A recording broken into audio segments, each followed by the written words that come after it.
out here. You're either predator or you're prey. The genuinely good psychological horror movies are like gold dust in a sea of mediocrity, and thus when we come across a good one, we relish the experience to the fullest. The recently released Blumhouse Production's latest horror thriller venture ticks off all the right boxes and brings you a chilling story. The movie is a remake of the 2022 Danish film of the same name, but the new movie directed by James Watkins offers a few unexpected twists that change things completely. In this video, we will take you through a detailed breakdown of the narrative, decipher the tricky ending, and also explore all the differences between the original movie and this remake version. There will be some major spoilers along the way, so you have been warned. Before we go into our explanation, we have a very small request. If you like our content, please support us by subscribing to our channel. This is a small click for you, but for us, it means a lot. Thank you, and let's begin.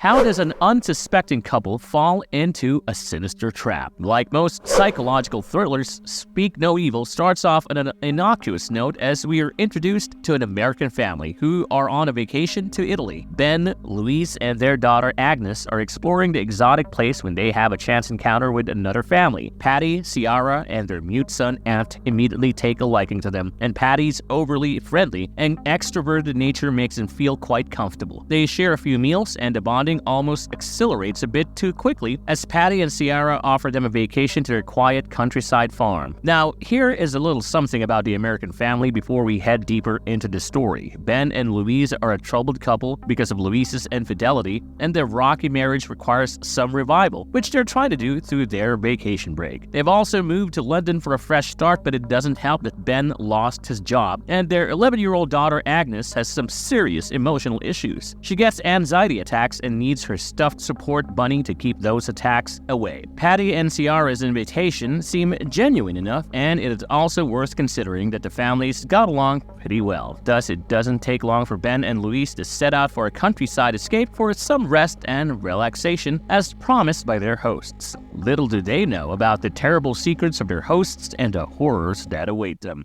It's okay. I'm sorry, Louise. Louise, is there anything you'd like to say?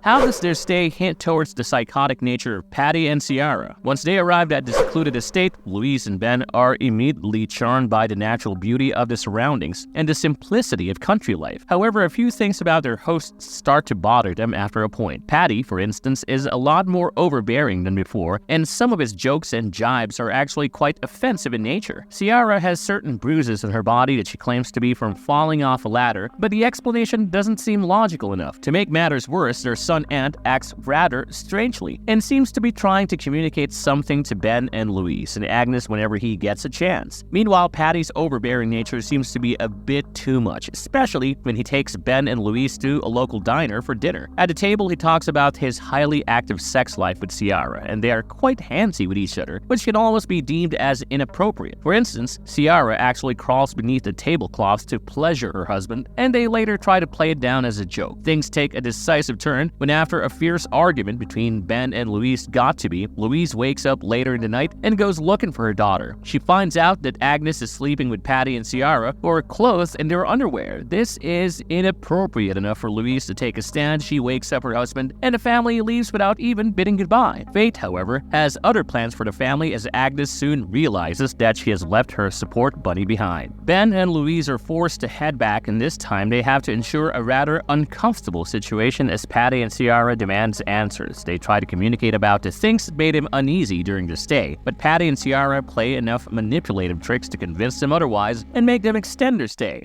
What causes the truth to be revealed? How do Ben and Louise deal with a crisis? Ending explained. Once Ben and Louise are back again, Patty makes a quick attempt to defuse the situation and their complaints. The sympathy-seeking attempt by Ciara also helps when she claims that she is overly protective because she lost her own daughter, and this is the reason why she took Agnes to their bed where they sleep scantily clad. However, ever since the return, things are not quite right for the uneasy couple, and things become more and more uncomfortable along the way. Patty's actions seem more erratic than before, and we almost find it tough to ignore his thinly veiled threats that almost seem to give it away that he is basically a complete psycho posing as a normal individual. Moreover, Ant, the mute little boy, has been constantly trying to get Agnes's attention in an effort to communicate something to her. It all comes together when he finally convinces her to follow him into the barn after he sneaks the keys from Patty in a heart-stopping sequence. Now, this is when Agnes first realizes the true horrors of the house and she alerts her mother. Louise explores further and discovers cameras, hunting equipment, and a photo book which is filled with images of Patty and Ciara as they smile with many other couples and their children. What is even more shocking is that she even discovers a picture of Ant who can be seen posing with another couple who seems to be his original parents. It turns out that Ant was not born with half a tongue as Patty claimed, and he was from a loving family before Patty and Ciara killed his parents. They cut out his tongue so that he cannot communicate about his perilous situation to anyone. This is enough creepy evidence for Ben and Louise to finally make a run for it, and they're almost on the verge of setting off in the car when they watch Patty push Ant into the lake so that he can drown and die. Ben and Louise cannot bring themselves to watch Ant suffer, and they desperately try to save the kid. Meanwhile, the crazy couple Patty and Ciara does their best to hunt them down, and they are even helped by their deranged neighbor Mike, who seems like a willing participant in their sick game. This is where the major change between the original and this remake attempt can be observed as the movie nears its adrenaline-pumping climax sequence. What makes things more unnerving is that Patty deflates one of the tires of their car and also throws the stuffed bunny Hoppy onto the roof of the house, knowing fully well that Agnes cannot function normally without her emotional support toy. The family is stalled, and it is clear that Patty and Ciara want to kill Ben and Louise and take in Agnes after cutting off her tongue, just like they did with Ant. It briefly seems like a hopeless case for Louise and Ben, but they slowly start to fight back. They barricade themselves inside the house for a while as Patty, Ciara, and Mike try to break in. Eventually, the vicious struggle for survival sees Louise strike down Mike with a claw hammer, and Patty's wounded with a pretty bad chemical burn. When the family tries escaping from the roof, they end up facing a crazed Ciara, but she eventually falls from the roof and breaks her neck. It almost appears as though the family can now escape to safety, but Patty arrives yet again, this time with a gun. However, in a clever move, Agnes had swiped the sedative that he was going to inject her with, and she injects Patty swiftly. The man falls to the ground as the drugs take effect, and the family turns to leave the nightmarish vacation destination for good. However, there is one final twist as Ant gets his revenge in a gritty move and smashes Patty's head with a brick in a fit of rage. It seems like all the attackers are now dead, and the movie ends with Ben, Louise, Ant, and Agnes leaving in their car.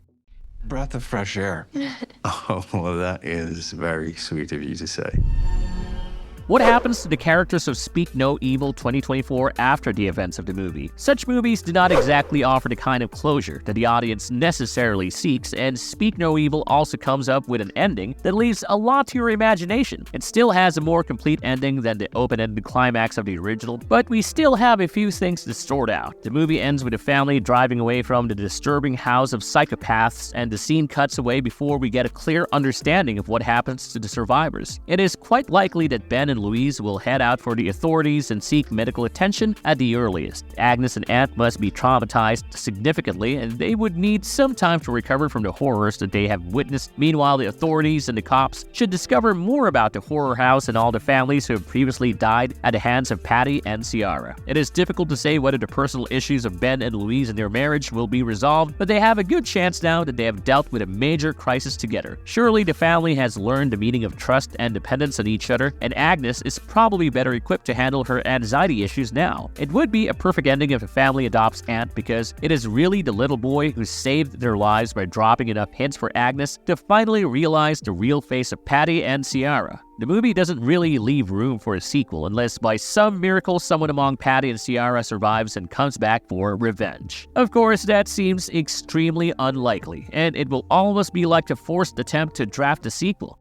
Why did Patty and Ciara prey on unsuspecting families like they did? Potential theories explored. One of the things about such stories is that you can never expect a clear picture, where everything is laid out flat before you. There is always an element of mystery, which actually adds to the eerie ambience and makes you think. As for Speak No Evil, the biggest unexplained part of the narrative is what drove Patty and Ciara to kill families and steal their kids. From what has been implied in the movie, they have carried out their sinister act multiple times, and in all probability, they have exchanged their kids several times as well. Ant was the last of the lot to spend some some nightmarish moments with them forced to pose as their kid with his tongue chopped off. Clearly, they had plans to make Agnes their next child, and Louise and Ben were supposed to be killed off just like all the other parents. But why did Patty and Ciara act out on their psychopathic tendencies? One of the reasons can be their inability to have a child in their life. There is a moment when Ciara tries to convince Louise and Ben that she had a daughter who passed away. Of course, there is no way to tell if this was true or she was simply trying to manipulate them by using a victim card. They have been shown to live in the middle of nowhere and probably do not have much of a social life. Their only notable friend is their twisted neighbor Mike, who actually supports their murderous endeavor. Life without a child may have taken a toll on their sanity, and it drove them to put up a charade and take over the lives of others by forcibly taking their children. It is baffling how devilish human minds can become when a tragedy is fused with extended solitude. There is also a possibility that Patty and Ciara were a part of some cult. Maybe it was their way of offering their sacrifice as they killed the parents and stole their children. Mike could have been a member of this sadistic and twisted cult, and there's also a chance that more people in the region are involved in this morbid scheme. This would also explain how Patty and Ciara always got away with their crimes and how the other people in the town did not become suspicious about a new child with them every once in a while.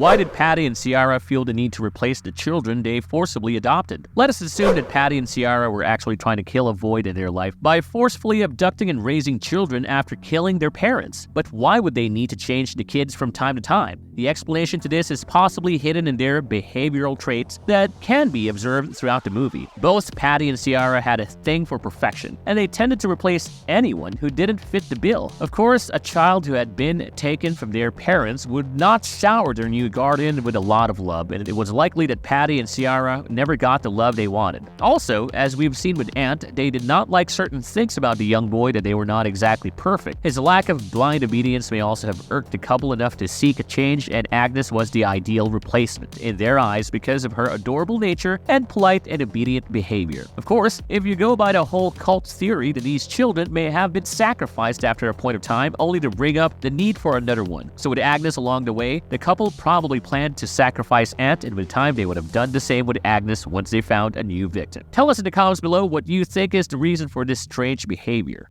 What are the major differences between the original Danish movie and the American remake? When a movie is remade, there are several ways to go about the task. The director can replicate the original scene by scene, or there can be some changes along the way to make things unpredictable even for those who are familiar with the original movie. As for Speak No Evil 2024, James Watkins has taken the second route and introduced quite a few major changes, especially in the concluding moments of the movie. In this segment, we will take a quick look at all the significant changes and how they make things better or worse for the American movie.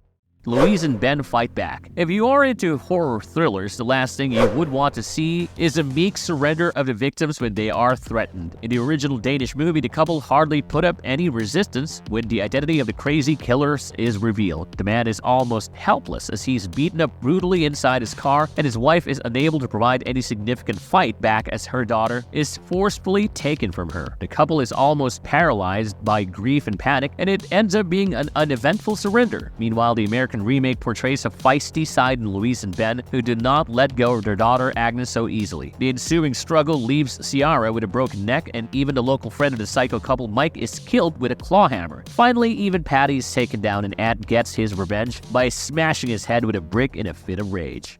Ant survives the harrowing experience. Speaking of Ant, the unfortunate kid who is being held captive by Ciara and Patty, his fate in the remake is quite different from the original. Firstly, the character named Abel in the original movie dies after being drowned in the swimming pool by his psycho adoptive father. Here, the character who is named Ant survives and gets a final revenge when he smashes the head of Patty. Secondly, Abel did not play a key role in informing the family about the horrors of his seemingly normal parents, but Ant is the one who conveys the dangers to Agnes and her parents. Finally, he leads Agnes into the barn on the property and leads her to a chamber that is full of stolen goods and a photo album that contains images of the other families that have been preyed upon before. Ant's proactive role is actually fun to watch, and we certainly prefer this over the scared and timid young boy in the first movie.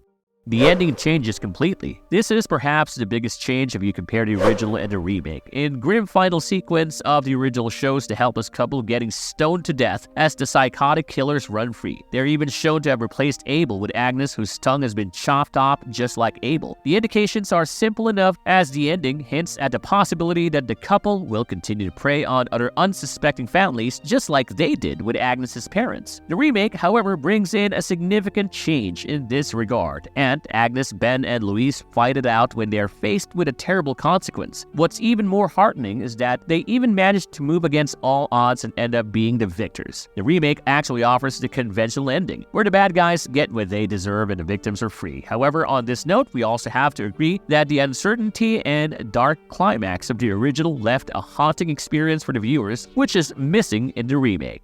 Marvelous verdict. It's unfair to compare the original and the remake. Even though Speak No Evil is essentially a remake, it is almost a new movie with all the changes that have been introduced. But we strongly believe that comparisons with the original are unfair and unnecessary. The original Danish movie is a lot darker, and the open-ended climax leaves room for psycho couples to seek out more victims. The American remake, on the other hand, is quite decisive in its storytelling, and we get a clearer picture on the outcome of the messy final face-off. As for the acting performances, James McAvoy steals the show as Patty, and he goes from charismatic and charming to unnerving and sinister in the wink of an eye. The terrifying moments are comparatively lesser in the remake, but there are still some memorable moments, irrespective of whether or not you've watched the original. Make sure to check out this spirited remake, and we promise you that it will be totally worth your time. Do let us know in the comments below about your thoughts on the movie, and also tell us whether you liked the original better than the remake. If you liked our content, don't forget to leave a like and subscribe to us if you haven't already. Have a good one and be safe. Thanks, everyone.